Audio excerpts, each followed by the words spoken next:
girls. Today we're going to learn about what an iceberg is. Leah, do you know what an iceberg is? It is a big piece of ice that floats in the ocean. Very good. It's a big piece of ice that floats in the ocean. So we're going to learn about facts and facts about animals. And we also have a little activity, an experiment that you could do at home. So yesterday, what we did is we took some little plastic animals and we took blue food coloring and we had water and we put this in a bowl and then we put it in the freezer, right? And then overnight it froze. So right now it's very hard ice. And we're going to see what is going to be the fastest way to melt this iceberg.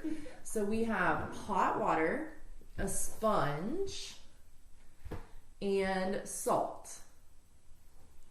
Okay, so Leah's going to use the sponge and the hot water and the salt to see how she can melt this ice to get the animals out. Go ahead and start, Leah. What do you want to use first? You're going to try pouring some salt on? Okay. Use your fingers or you can just pour it. And then you're going to rub it around to see if you can melt some of that ice.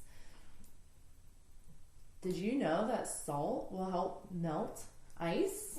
Yeah, so in the wintertime, if you ever see people putting salt on the sidewalks and the roads, the reason they do that is to melt the ice so it's not dangerous to drive on or walk on.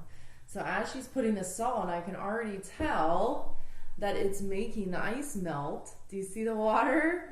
It's already starting to melt, and it even's making popping sounds. Why don't you put a little bit more of that salt on there? Maybe just dump some. See what happens. Just dump it all. Ooh, I hear it. Can you hear it? It's popping. Now you can use your hands or the sponge to rub it around on the ice to make it melt.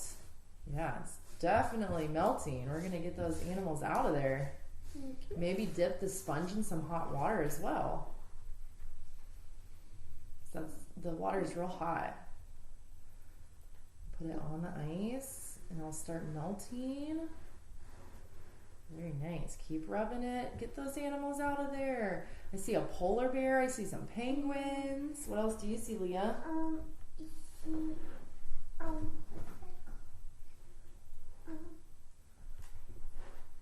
A walrus, and she said a seal. Very nice. Ooh, look at it melting. It's melting pretty quickly.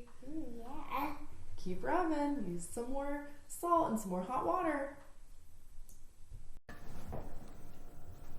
So we got it to melt enough where it came out of the bowl. So now Leah is still scrubbing on hot water and salt, and the penguin's coming out.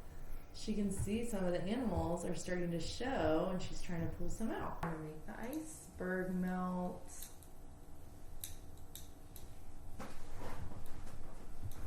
I hear it popping again. Ooh, you know why it's popping? Why? Because the ice is starting to crack and melt. Because I noticed that when it's popping, I see some cracks that are forming. That was already there. Yeah. While Leah is working on her iceberg, as she's helping her animals set free, I'm going to teach you and read you a book about icebergs. What are icebergs? Icebergs are floating masses of frozen fresh water. They are found in the world's cold seas near the North and South poles. But where do they come from and how are they made? Some of the land around the North and South Pole is mountainous. Near the tops of mountains are huge snowfields where the snow gradually turns to ice. After months or even years, the ice becomes so heavy that it starts to move slowly downhill. These ice rivers are called glaciers. When a glacier finally reaches the sea, huge pieces of ice may break off and form floating icebergs. Much of the Arctic, the area around the North Pole, is covered by a thick layer of ice called an ice sheet. Long tongues of ice extend into the sea from the edge of the ice sheet. Cracks in the ice caused by the warmer spring weather, as well as the action of the waves, result in chunks of ice breaking off from the tongues. These two become icebergs. An even thicker sheet of ice, called the polar ice cap, covers much of Antarctica, the area around the South Pole. Here, enormous tubular icebergs, so called because of their flat, table-like tops, break off and drift out to sea.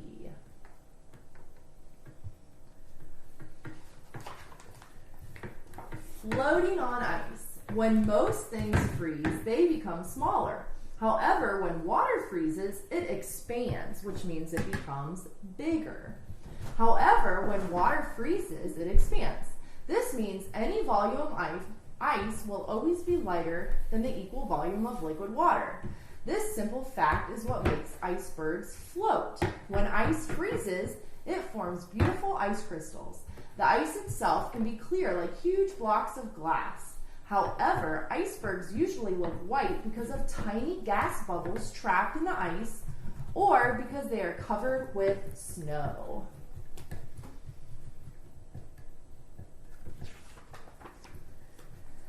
Icebergs come in all different shapes and sizes. Here are some examples of a few.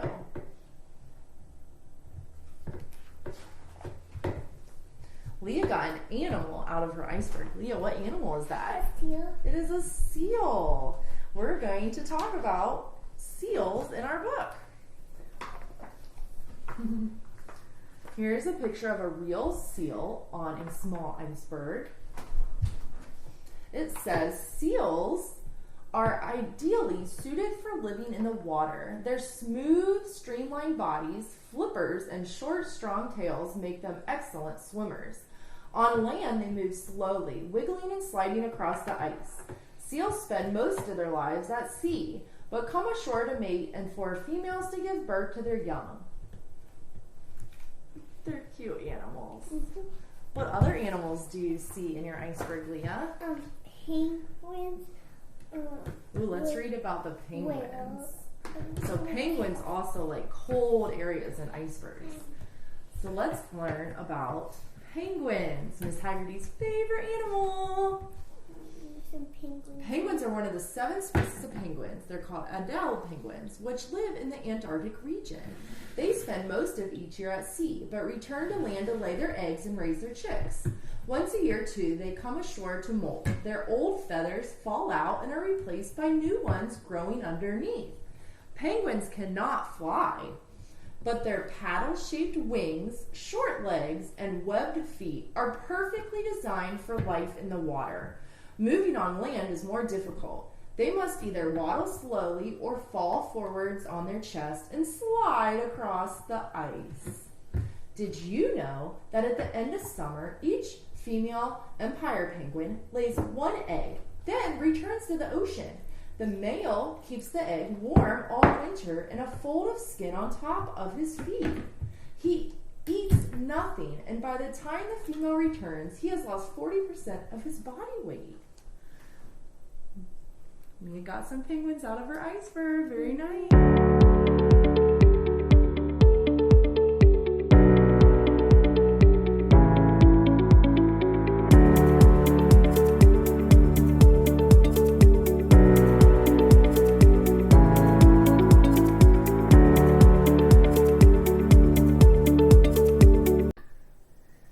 Leah got out a whale on her iceberg. Let's learn about whales. Here's a picture of what a real whale looks like. All whales live in the sea. Most are toothed whales, which feed on fish and animals such as seals. They have short cone-shaped teeth, but others are baleen whales, which feed on tiny shrimp-like creatures called krill. Instead of teeth, a baleen whale has a series of bony plates hanging from the roof of its mouth. These act like a sieve to help the whale catch the tiny krill. Toothed whales are constantly on the move around the world's oceans, following the shoals of fish they feed on. Baleen whales, on the other hand, make regular journeys between summer feeding grounds and winter breeding grounds. So over here is a picture of the world, and it has whales all in all the different seas and oceans. And it says polar bears and walruses live only in the Arctic. Penguins only live in the Antarctic, and seals are found in both places, and whales swim in most of the world's sea. I see that Leah got another animal out. Do you remember what this kind of whale is called? A killer whale. You want to show them closer? It's called a killer whale. And the other animal you got is a walrus. What do you notice about the front of the walrus? What does it have? It has some teeth. It has teeth. They're also called something else. Do you know what they're called? Very good. Tusk. And walruses also live where it's cold. Here's a picture of a real walrus. Let's learn about walruses. Walruses are members of the seal family and are found in the Arctic near the North Pole. They live in groups called colonies. They often drift along lying on icebergs. An adult male can reach over 12 feet in length and can weigh up to 3,080 pounds. Whoa, that's big. The walrus spends much of its time in the water, digging for food on the seabed with its long tusk. Clams, mussels, and shrimps are its favorite meal. It crushes the shells in its mouth, then spits them out, swallowing only the soft, fleshy parts of the fish. The mustache of long, stiff whiskers on the walrus's face helps guide the food into its mouth. The tusk of a walrus are actually long teeth. So when Leah said its teeth, she also was right. A walrus's tusks are long upper teeth. Sometimes a walrus digs its tusks into the ice as support while it hauls itself out of the water. Very cool facts learning about walruses. I got another penguin. She got another penguin. It's a cute little baby penguin. And I got a polar bear. Ooh, polar bears. Leah, do you want to learn some facts about polar bears? Yeah.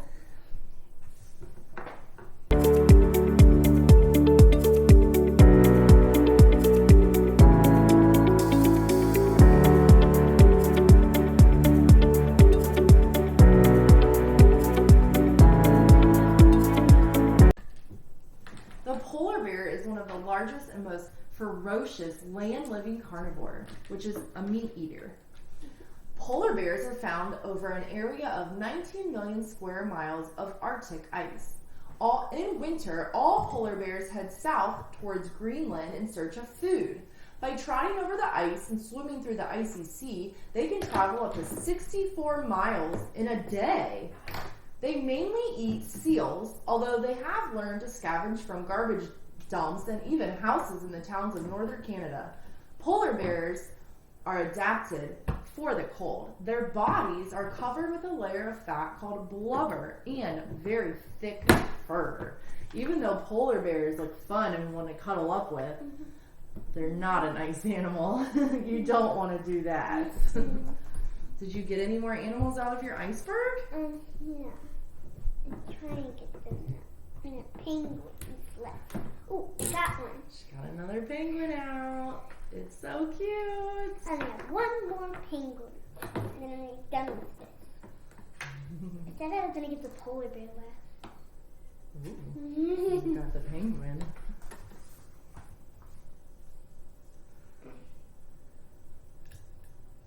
And the penguin is Almost out. Almost free. I wonder if... Oh, she got it. Yay! The last animal is free from the iceberg. I hope you enjoyed our video and learned lots of facts about icebergs. There's going to be a true and false... There's going to be a true and false quiz at the end of our video.